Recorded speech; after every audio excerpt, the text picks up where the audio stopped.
Why are you going to keep going? My favorite example of this is I went to the theater years ago when Beowulf came out. Oh, the CG monstrosity? Yes. Oh, my gosh. No, I didn't, because I spent the entire movie waiting for it to get better, because I'm like, it has to get better than this. It doesn't. And it doesn't. I wasted how many minutes of my life waiting for that film to get better? A 2-hour, 15-minute movie. What was Anthony Hopkins doing in that movie? Why did we have to see Anthony Hopkins' motion capture butt in that movie? Welcome to Casual Fanatics. I am Paul Stadden. This is Sydnee Johnson, and that is Jeremy Brazel. And this is the podcast where we put the why in wise guy, because I am contractually obligated to use that line once per episode. Twice? Twice per episode. Thank you. And we'll get to that later. This is such a great intro. So this is the show where we go over a pop culture question. We want to find out the why behind the question. We try to find out, like, why can you still listen to music from somebody who's terrible, like Michael Jackson, or I'm just using examples here. But we ask a pop culture question and we come up with an example to support, the why, and we kind of go around and figure out which example we've come up with that's the best one, and we'll kind of pick a winner at the end. Is there a best one? Is there a best one? Well, we don't know. We haven't done it yet, so I guess we're going to find out. I feel like this is the philosophy of pop culture. That's going to be really hard. Pop culture.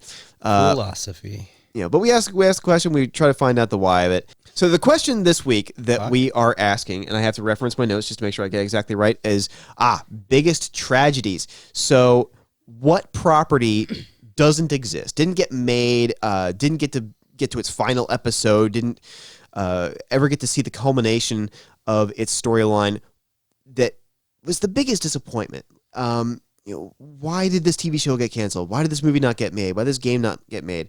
There's so many examples of this, and we each came up with an example. So what I'm going to do is I'm going to start the timer, because we don't want this to go for absolutely forever, and we're all nerds and we can talk about this for a long time. But we each have to support our examples. So we have started the timer. We're going to introduce our examples first, and then we'll... I do.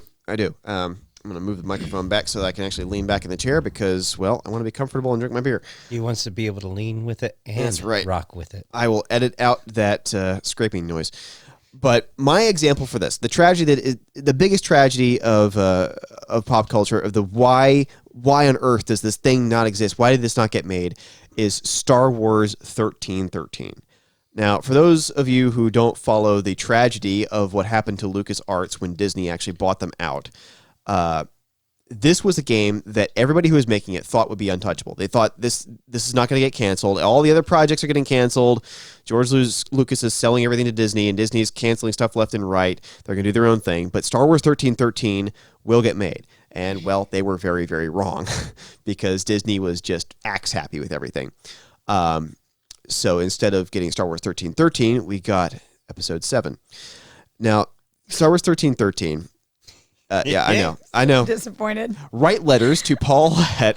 But Star Wars 1313, what was going to be amazing about Star Wars 1313, not only was there amazing E3 video of this game that looked like it was finished, that looked like they had actually made the game. So why they couldn't just release it. Oh, I wish I'd have watched that. It was Star Wars without the Force. It wasn't referencing the Force. It was all about the bounty hunters. And so you follow these two bounty hunters, and they had captured a Bosk-like bounty hunter, and they're having to abandon this ship that's being slowly destroyed and dismantled, and it was going to be this whole thing where they're going to battle all these bounty hunters, and it was going to be an amazing game, but they just decided, no, Disney just said, no, we're not going to come out with it.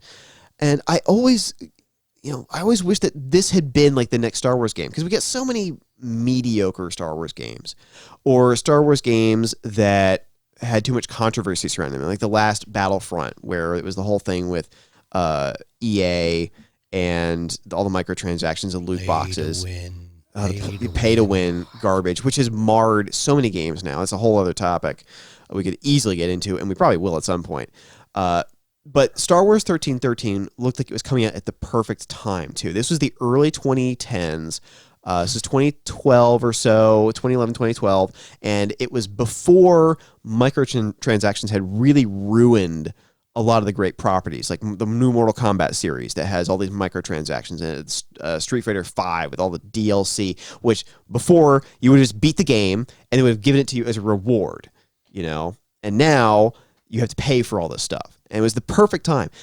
But poof, gone. No more really interesting Star Wars story. No more interesting thing taking place in that universe that doesn't have to deal with the Jedi. The closest we've gotten is The Mandalorian, kinda, even though that's dealing with the Force now too, with the Baby Yoda. But it was going to be an amazing, amazing game, and that's my example. And I just really wish we could have gotten that game. So, Sydnee, Jeremy, which ones did you guys come in with? So, my example is probably going to be Hannibal the series. And ironically enough, I was thinking back to this because I did not watch, you'd never believe this, next is one of my favorite TV shows. I didn't watch the series when it came out. Oh. It was actually, it's on my list of one of those things that I thought I was going to hate. Because I was such a fan of the original Silence of the Lambs. Mm-hmm. I grew up watching Silence of the Lambs. That sounds terrible to say now. I think I watched Red Dragon when I was 11. Oh, good Lord. And no, I had nightmares. I was afraid to go into my bathroom that night. That's fair. Yeah. And it was 12 at night too when I finished this movie. So I grew up with these movies. Oh, yeah. I don't know what my parents were thinking.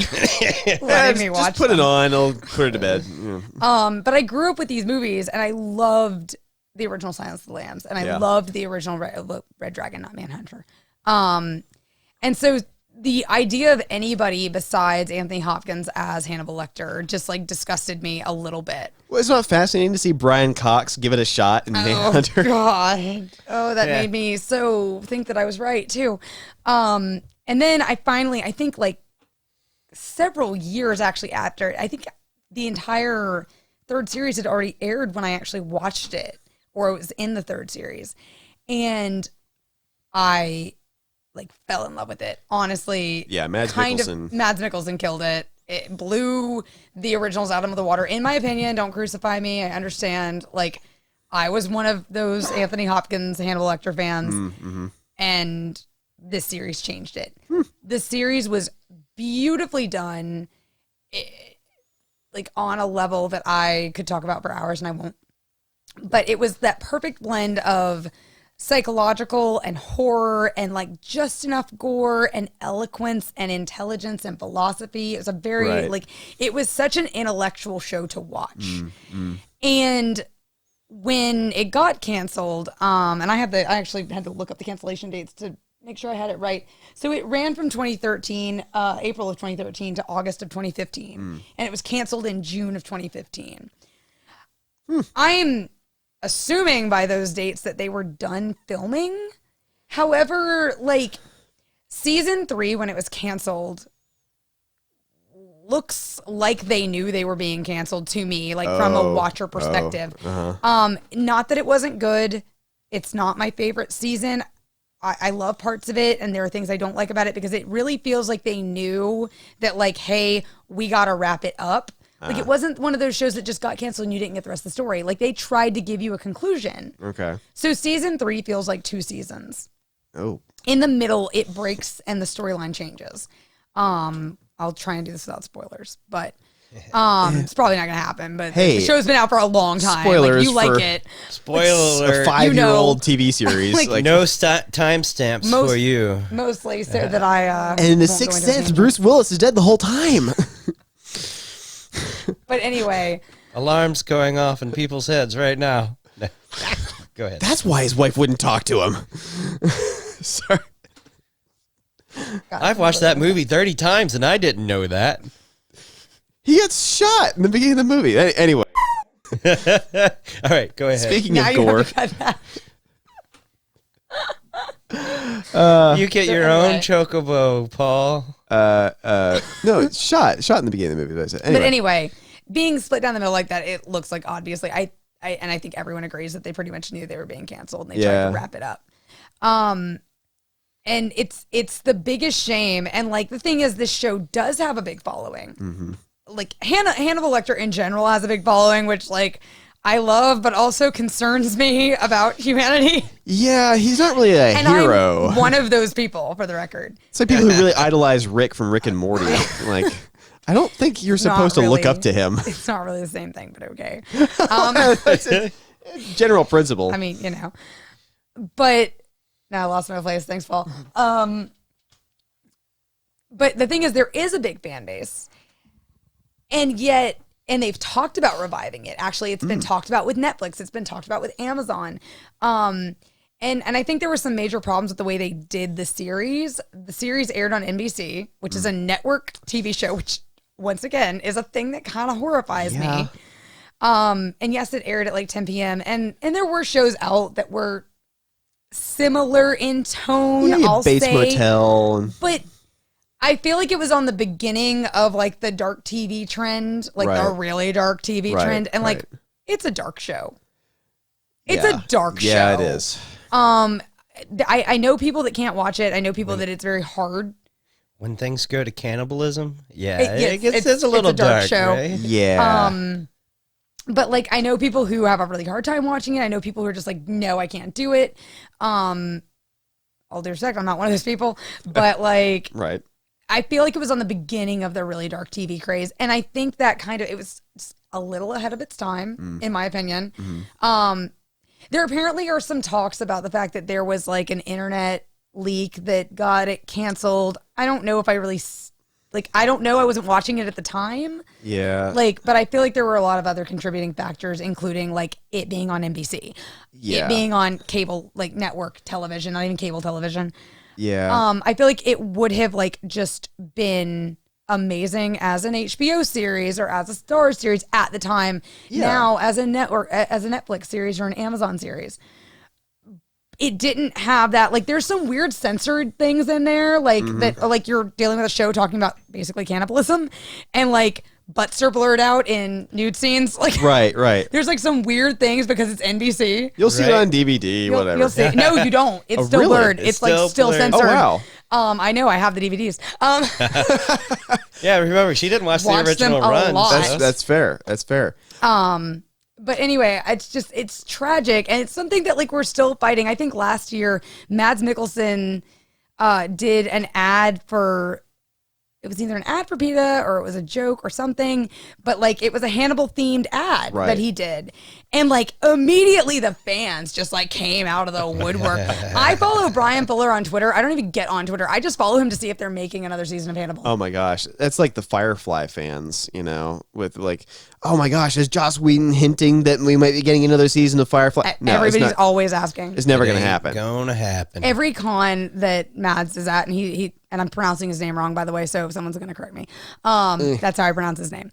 I don't speak that language. Persecute Danish, because it's late at night. But every con that he's at, and he does a lot of conventions, like it comes up, and he's like, we're all on board. If we can get a network to pick it up, basically, is the continuing discussion. Well, I mean, they should. I'm surprised they haven't done like a Kickstarter, because like MST3K did the Kickstarter, and it was the most successful Kickstarter ever. Okay, so to date, this is what I've been able to find, because I used to manically follow this. I've given it up in the recent months just because nothing new has come out. Amazon has the contract to air it, the exclusive contract to air it. It is on Amazon Prime. All 3 seasons, every episode, including the 4th episode, which never aired on TV, because it was considered too insensitive with some of the things going on at the time. But because they have that contract, apparently they've talked to them about doing a new season. They want it, Amazon, from my understanding, wants it to be like an immediate debut, whereas the creators wanted time to work on it and get it correct. And because they're in an exclusive contract with Amazon right now, like nobody else can really pick it up. So we're kind of in limbo, but I know a couple of years ago, you're going to correct me on this because you know things about these laws. The rights to Silence of the Lamb finally came up. Okay.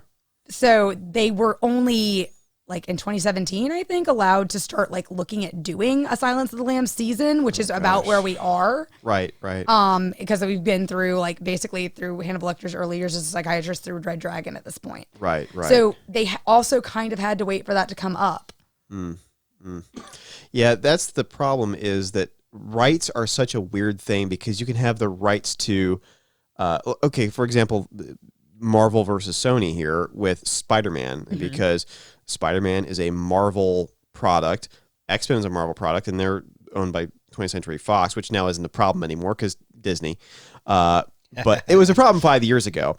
It's going to be a Disney rant at some point. A really weird situation was Star Wars, the original cut distribution rights. Because Disney bought out LucasArts and Fox actually owned the distribution rights for the original trilogy of the movies. Oh, man. Yeah. That's a weird one, too. But now, hey, we might actually get original cut Star Wars since Disney owns finally. it. I mean, there was They'll a special, make all the money after that one. Gosh. Well, there were the 2006 releases where it was like a special feature on the second DVD where you had the originals. There's also a music thing about this with the band Judas Priest. Their first 2 albums are still owned by Gull Records, and they won't release them. And they'll come out with like new versions of them every now and again. The band's like, we don't really have anything to do with this. We still play the songs live, but they're all yours, I guess. It's weird because you can have like a live album that has those songs on it, but you can't release those studio tracks on anything. You can't do like a Judas Priest best of that has those tracks in those first 2 albums because Gull Records owns them, and that's the only thing they have. They're not letting them go. It's the only thing they own. So, Jeremy, what's your example for this? My example, well, let's go back a little bit. Let's go a little further. I just mentioned back in Judas time. Priest. That's 1974. So, well, no, I'm not talking about Judas Priest. You had a Star Wars game that was which I do want to talk more. I want to get your recent. thoughts on that, by the way. But go ahead. Then you had So many a thoughts, relatively recent TV show, but yeah, before Disney got to ruin Star Wars. Mm-hmm. Before George Lucas even got to ruin Star Wars. 1999 seems so long ago. Yeah. Oh my god. Heck, 97 with the I special was a editions. Star Wars fan at that point in time. I still Right? liked the Oh, series. Me too. Me too. Oh, well, I still like Star Wars. I just ignore A lot of stuff. Yeah, basically Except- 1996 on. Sorry, so go ahead. Go on. Yeah. And then before Star Wars even existed, we got this little gem that was going to come out. It's called Dune. Not Doom. Not Doom, but Dune. Dune. Frank Herbert's Dune. No, we got a Dune movie though, right? Yeah, David Lynch, 1984. Yeah, we got Electric Cod Pieces and Sting. Like, yeah. No, this was long before that. This was a much more interesting film. Let me put it in the words of the director, what his vision for the film. Well, Alejandro Jodorowsky, what he said was, where's my quote? Oh, there it is. I wanted to make something sacred, a film that gives LSD hallucinations without taking LSD. So Beatles' Yellow Submarine. Psychedelic, psychedelic space trip Okay.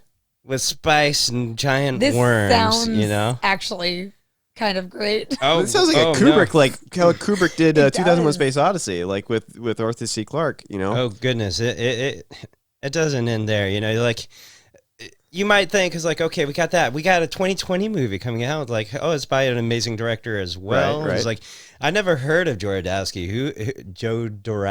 I'm sorry, I mispronounced. We're both mispronouncing things tonight. I know it's It's late, and it's very late.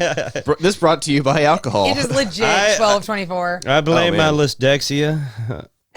But yeah, but it's we take one of the greatest sci-fi epics of all time, and you add the surrealist visionary of Jodorowsky with movies like The Holy Mountain. I was gonna say, I thought he did Holy Mountain. Oh. Yeah, completely mind-bending stuff. Yeah. So when you go there,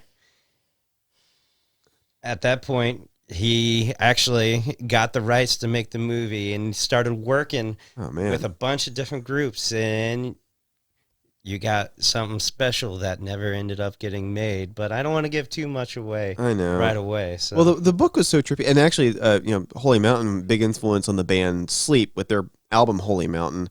So Jodorowsky, he's just known for those cool, trippy, effects, like the pre-CGI, fun, interesting, trippy effects. So it's wow, that is a shame that didn't get to exist, because even if it were some weird like cult underground thing like Pink Floyd's The Wall or something, how fun would that be? It's kind of like Ralph Bakshi's Lord of the Rings, where it's weird and trippy and it's just way more insane than it should have been.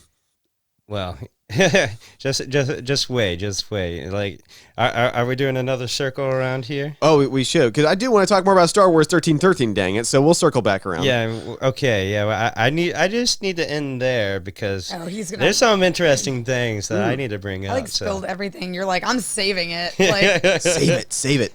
Yeah. Dune is one of those properties that I think is because there were so many disappointments that happened with that property, like the games that came out for Dune in late in the early 90s. Hey, that RTS was pretty fun. It's what your grandma bought you when you said Doom and she misheard you.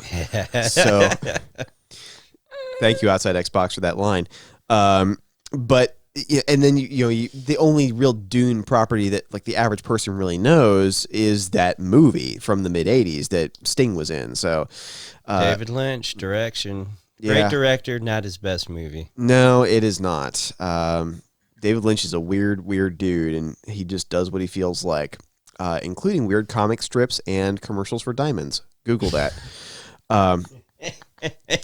But okay, so now we get into the part we've each given our examples. I do want to get to what really is the biggest shame, because I was thinking about this, and like for you guys, like you kind of got a little bit, especially Sydnee, you got the Thing, at least a good portion of the Thing. Like you got a good portion of Hannibal. It's disappointing that it ended early, but at least you got some of it. And Jeremy, at least you have. Is it better to have loved and lost? Yeah, maybe that's kind of what I'm getting at.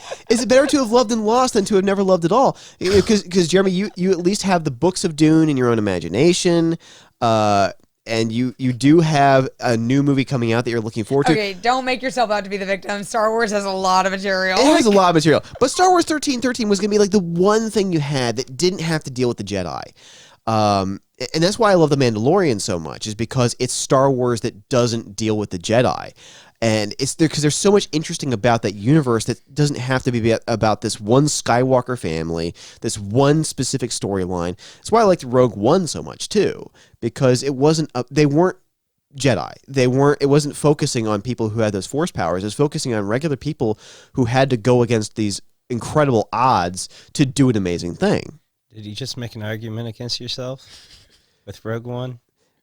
No, because Star Wars 1313 doesn't exist. Like that movie or that game doesn't exist. It does, and I can't play it. There's no demo, no nothing.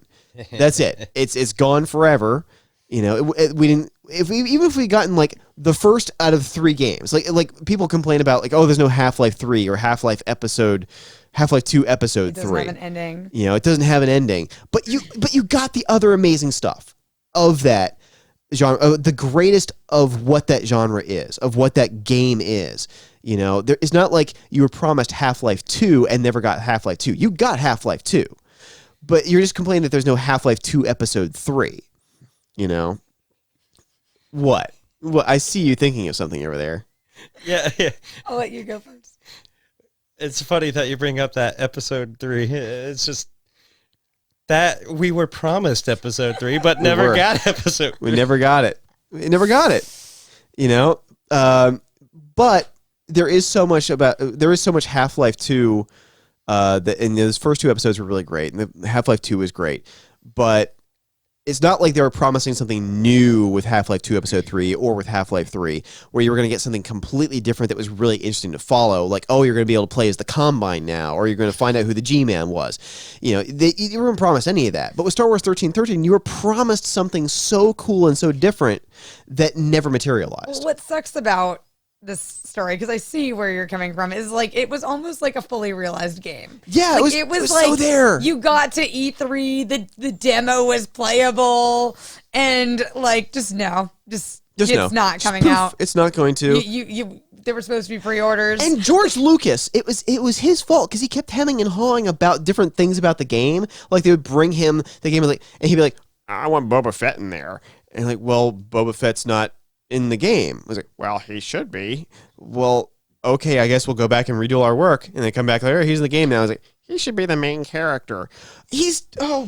George. Lord, okay, we'll go back and then later they come back like, oh, he's the main character now. Like, that was the wrong decision. Never mind. Like, would you just make up your mind? If he had like made up his mind in like 2009, we'd have the game. And that's what also really pisses me off is because George has managed to ruin something that doesn't exist. How do you do that? How do you ruin a thing that doesn't exist? It's a little impressive, actually. It is. Put it that way. He ruins the thing that exists. He ruins the thing that doesn't exist, and then we get the new thing, and it's worse. And we're like, maybe the thing that George actually did was okay. That's where I'm at. I'll take episode 1 and 3 over any of what thing we got. I have slashed all of it from my repertoire of media. Well, except for Rogue One. Rogue One. Rogue One's like the only thing out of all the new Star Wars stuff that I'm like, that is, and The Mandalorian. I'm like, that's solid. That's really cool. And it's the stuff that doesn't focus on the Jedi. Yep, it's true. Paul just hates the purpose of this series. Yeah, maybe a little. I feel like the problem, I think the thing that you don't like about it is, and this is not where we were supposed to go with this, but I think the thing that you don't like about it is the thing that the series is made about. Yeah, maybe a little. Well, the thing is, I love the original so much. I love episodes 4 through 6. I mean, everybody who grew up at that time, who saw Star Wars, became some level of a fan. And for me, as a kid, seeing Star Wars and Empire Strikes Back and Return of the Jedi and this trilogy, it was just such a good encapsulated story where I felt like you told the story that I cared about with the Jedi. There's a mystery there of what happened to the Jedi that's filled in with your own imagination, and to a certain extent, done really well with the books. That I was just like, I'm good. I've got that part of the story. That story's told. That's kind of like when you get Mad Max Fury Road, and you're like, we told Max Rockatansky's story. It's time to do somebody else's story now, and they do that with Mad Max Fury Road. But Star Wars keeps telling the story of the same family over and over again. I cared about them in 1996 a lot. I don't care about them anymore. Well, and the other thing with Star Wars is that's like, even as somebody who no longer really like particularly considers themselves a fan of the series, that's a big universe to cover. Yeah. There's a lot of interesting things. There's a lot of interesting characters. There's a lot of interesting, different dichotomies and cultures and things that could have been covered. I would love to learn more about the Hutts. There, I said it. Yeah. No, that's fair. Like, okay. One time, disappears, never again. That I know of. Yeah, but am I wrong? I mean, there's stuff in like some of the books. The sequel trilogy, Oh, I haven't watched any of that. But the thing is that the Hutts they're in there so little, but like, how do you become so powerful and you can't move? And how is he immune to the Jedi mind tricks? Like, there are so many questions I have that would be really interesting to find out. Like, okay, actually, I'll give you a really good example that maybe I should have brought in for today as like an alternate, which is the alternate movie that we should have gotten instead of the new Independence Day movie. Because did you guys see the new Independence Day movie? I have not. I avoided it like the coronavirus. Fair enough. It's too soon, Jeremy. Is it though? It's a good reference. We're gonna date this episode. We're gonna date this episode. We're all locked up in a bunker right now, safe from coronavirus. Podcast. But okay. But in the new movie, in the new Independence Day movie, they talk about they go to Africa, and there are these African warriors who have like alien weapons and stuff, and they apparently fought this amazing ground war against this ship that had crashed against the aliens. Like, that sounds fascinating. I would love to have seen that. Are you kidding me? That would be incredible. And that's not like, the problem is there are times when you reference something that it would be great for it to stay a mystery. Like what happened to the Jedi in the first Star Wars movie, and you talk about, your father fought in the Clone Wars. I didn't need for that one line uttered by Alec Guinness to become this entire property. I was fine with that remaining a mystery. Where did Boba Fett come from? Don't care. Okay, didn't need Star Wars Episode 2 showing the clone farm and Jango Fett and all this stuff. There are some things that are better left as mystery, but then there are some things you hint at that, like, no, that's the thing you should have made. Oh, it's like, for sure. Where did the Emperor come back from? Do you know how they revealed that? They didn't reveal that in the movie. They revealed that in a video game. Now, that's another problem, too, is in order to understand what happens in a movie, you have to do homework. Like with Batman versus Superman, like what that was Jimmy Olsen, really? The only reason we know that is because an interview with Zack Snyder or whoever. Like that's ridiculous. You shouldn't have to do that. We need a whole episode on that. But yeah, we'll have to do a whole episode on that. You know what's even better? It wasn't even a Star Wars video game. Oh my gosh. It was in Fortnite. Oh my gosh. So basically, the sum of this is we all lost, I guess. I don't know. Like Star Wars 1313, everybody. But I mean, actually, you know, and what example that was brought up does best encapsulate the most amount of, you know, sorrow that doesn't get to exist. You know, Star Wars 1313 is probably a fairly niche thing, and for, you know, a massive TV show that was on for 3 seasons and has a following, like that may be the bigger shame. But we're a weird following. Like, I'm gonna say that. Like, it's yes, it has a following and it has a massive following, but it's like, I mean, and you guys can tell me your opinions. I feel like the following for Hannibal, both the movies, the books, the TV show, it's still like, it's not niche, but it's still kind of niche. Like, you've got to be a certain if you're variety. A horror fan, you love Silence of the Lambs generally. Yeah. Have you read the books? Oh yeah. Okay, I love the books. Okay, because I love the books. Books add a lot to that universe, and I think that's one thing. Like, okay, so actually, this is really interesting because talking about stories that should be told and stories that shouldn't. Mm-hmm.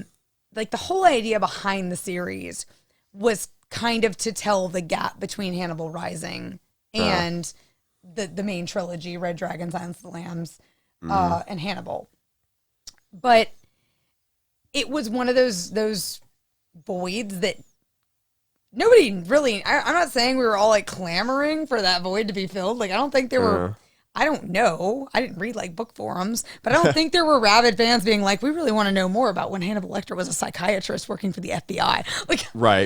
You know, no one was like clamoring for that movie. I don't feel like, but I got really worried when they announced the TV show, and I thought it's like, oh God, not this again.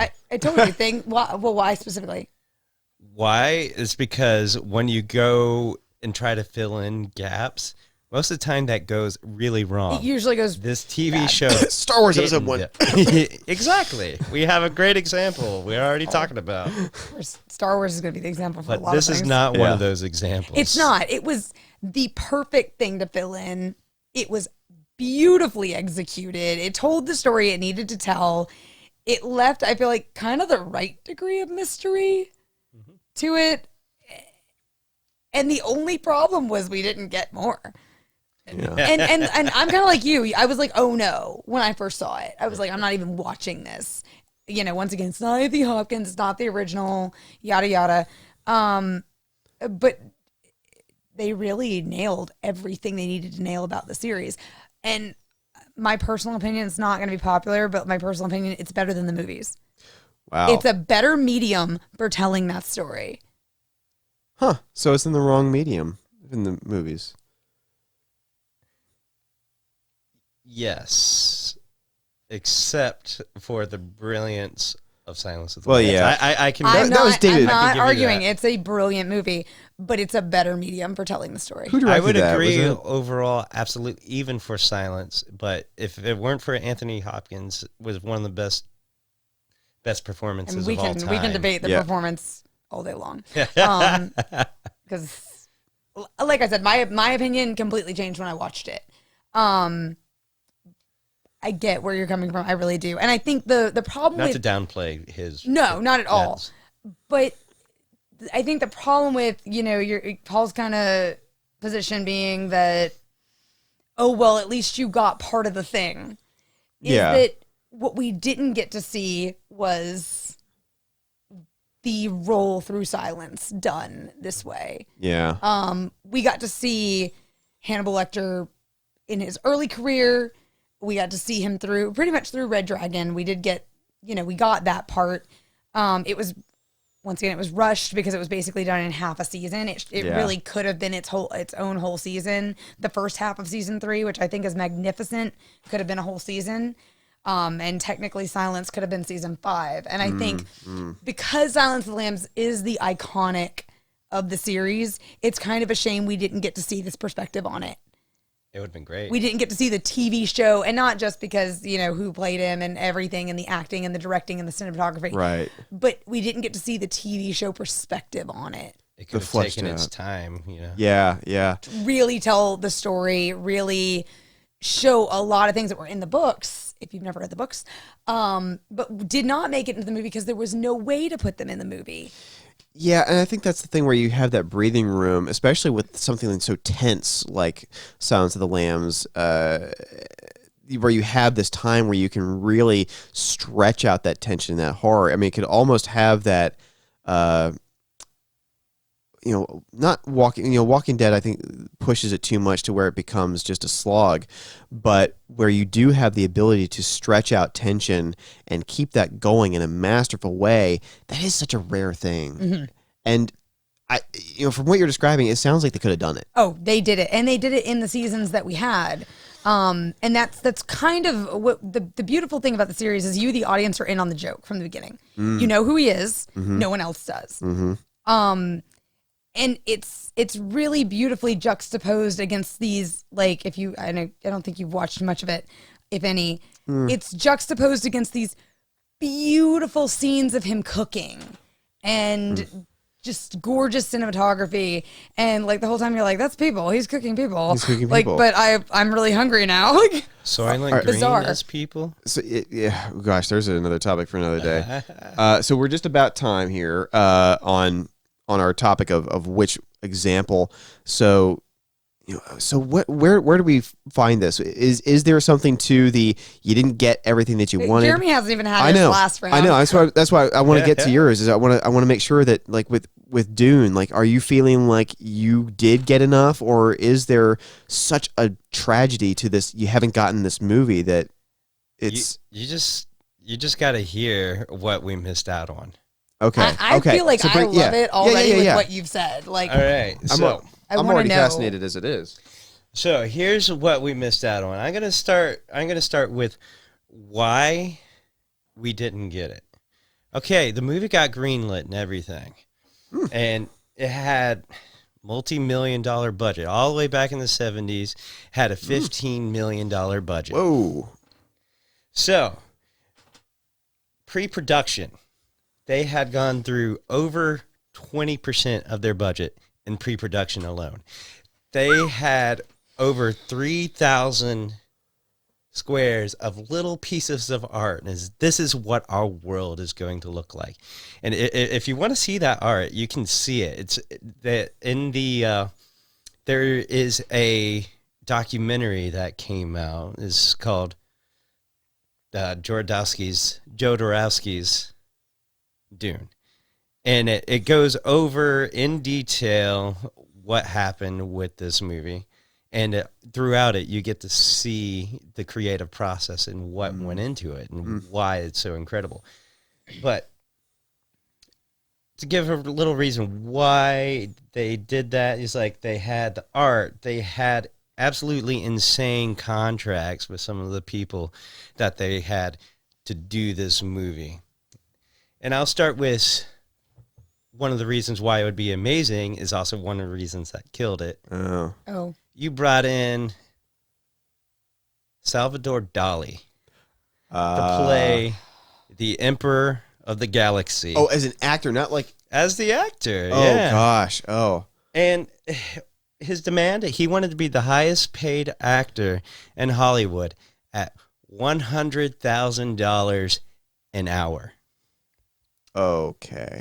At $100,000 an hour. Another one of his demands, though, as the Emperor of the Galaxy, his throne would be a toilet in the shape of two intersecting dolphins. So that I'm a fan of Dali, but you're fighting that in me. You're making me not. But you know What Paul said. Oh, Lord. Wouldn't you wanted to see a throne? An absolutely absurd psychedelic world that you're traveling in. This intersecting dolphin toilet. Intersecting Dolphin Toilet would be a great band As name. designed But- by Great band name by tonight. future iconic artist H.R. Geiger. Oh my gosh, he was working on that movie too. Yeah, he was working on that movie Wow. too. Oh, like people wouldn't be watching Rocky Horror in the theaters at midnight. It'd be this, like, Oh, if gosh. this existed. I mean, Yeah, it keeps going. Actors they got for the film: David Carradine. Okay. Another person they got for the film: Mick Jagger. Oh my gosh. And probably one of the biggest people that they got for the film is one of the biggest film legends of all time, Burt Reynolds. Orson Welles. Oh man. Okay. Not only is Orson Welles known for directing and acting in what many people consider the best movie of all time, he was also going to be in the best movie never made. you're selling That me hurts. on this. You're selling me on this. I didn't even know about this before you brought it up, and you're selling me on it. You might have won. I You mean, might have won. because as much as I'd love to play Star Wars 1313, to be honest, if it existed, it would sit in my Steam inventory, and I'd play it like once every couple of months, maybe. Yep. We But all want to see this- this movie. This sounds awesome. Yep. And It's be a great. just a little sugar on top. Let's just put a little cherry on top. Like, in a psychedelic world, who is the best musician to create the music for it? We already talked about that band earlier. Oh shoot. You mentioned them as we were talking about Dune the first time. I just kept my mouth shut. I got excited for a second. Well, I mentioned Judas Priest at one point, but that's going to happen Judas a lot. Priest. Pink Floyd Pink Floyd. Oh was boy. set to do the music. Oh gosh. They've done soundtrack work. They did more. I mean, obviously their own movie. It was along with another Prague band named Magma. So That's apart from Dali, why wasn't this made? they ran out of budget, essentially. obviously. Yeah. Most of it went into this pre-production work of the artwork, which I wish I could show you the artwork. It is absolutely gorgeous and Well, phenomenal. Which We're doing which, it okay on the video version. We'll put a link up some- on the screen. yeah. So yeah, it's gorgeous stuff. So beyond that, man, yeah. I So think, basically, budget and Dali being ridiculous with his demands. and think about what we've thrown so much money at. Like we like- made John Carter and the Lone Ranger for like $200 million. Oh right? But no, a measly 15. You know, my gosh. what was it, 15 or 50? You told me the budget. 15 million. 15 million. In Yeah. 1970s, And money, that was like, basically- that's $100 million Yeah, that's- today. That's crazy. Right? It's ridiculous. Oh, I'm look. I'm Oh. sad now. Yeah, Another thing that I'm killed so it was the sad. script. The original script, yeah. when they looked at it, it's like, that's a 14-hour long movie. So, Oh yeah. So it should have been a Netflix series. essentially, yeah. Yeah. Wrong medium. Oh man, and think about that. If you pitched that today, you think about movies that were so long. Like there was Eric von Stroheim's Greed, which was originally something like 12 hours, and he had to cut it down to like 8 hours, and then they asked him to cut it down further to like 4 hours. He said, "I can't cut another frame," so they brought another editor, and he edited it down to like an hour and a half. And Eric von Stroheim wept, and they threw away the footage. Like the footage was lost. So there's no more 8-hour version of Eric von Stroheim's Greed. We only have a really garbage hour and a half edit, and then so if you talk about like lost forever, things that were made that did exist and then went away and we can't see now. There's another whole shame in and of itself. Movies that were cut that should have been Netflix series. All right, so in voting a winner in this, as much as I want to defend Star Wars 1313, I'm gonna give it to Jeremy. I gotta get to Jeremy. The Dune movie, Thank you. I think, wins this episode. So I'm so sad. yeah, I'll Photoshop a little party hat on your head for the for the video He version. wins bragging rights. He wins basically. bragging rights. All right, so that hurts. That Dune the movie, the original Dune the movie that we could have gotten, instead we got Sting without a shirt. Arguing about Spice. Steen. We could have gotten those sandworms, but instead they were saved for Beetlejuice, I guess. Okay, so there was our arguments, and if you agree or disagree, if you have other examples of properties that we could have gotten that would have been amazing, should have gotten. I mentioned Firefly, so if you feel like doing that, whatever, just throw Firefly. That's like saying, what's the best-selling book of all time? What's the Bible? We're just gonna not. I feel like everybody talks about Firefly on this topic, though. People talk about Firefly. With everyone so talks much. about Firefly. I did like not. Firefly. I love Firefly. I've watched it. So I've loved Serenity, the movie. There was a comics that came out that were really good, but. It's the dead horse. I know exactly. It's the most overused example of this. So I wanted to come up with some ones that weren't Firefly, season 2 that will never exist. Stop it. All right. So that's our example. So if you have any other examples, do go ahead and let us know. Feel free. Other than Firefly, which everybody's going to put anyway because it's just going to be how this is.